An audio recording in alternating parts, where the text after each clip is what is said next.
మన ముందు పోయే వాళ్ళు భారీ బ్యాగులు వేసుకొని ఎక్కుతున్నారు. వామ్మో అని అనిపించింది.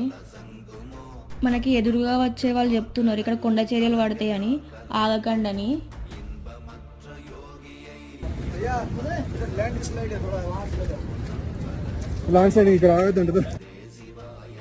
ఈ దారి నాకు చాలా నచ్చింది. కిందకు ఉన్నది కదా, రిటర్న్లో మళ్ళీ పైకి అవుతుంది అనుకోండి. కొంచెం బుడద ఉంది, అంటే వర్షం పడ్డది. ఈ అన్నవాళ్ళు అంటున్నారు ఒక్కసారి నువ్వు కింద పడతావు చూడు అని. అండ్ నా నడక కూడా అట్లనే ఉంది అనుకో. ఇట్లా గుర్రం ఖాళీగా పోతే నేను ఎక్కుతా అని వీళ్ళని చంపిన, గుర్రం లేదు ఏం లేదు అని అన్నారు. అదే వేరే వాళ్ళు అనుకోండి, మాతో నీ లొల్లేందిరా బాబు అని ఎక్కించేటోళ్ళు. అంటే నేను నడిచెక్కాలని ముందే అనుకున్నా, అంటే ఆ సాటిస్ఫాక్షన్ నాకు ఉండాలని వాళ్ళ ఫీలింగ్. వావ్ కదా.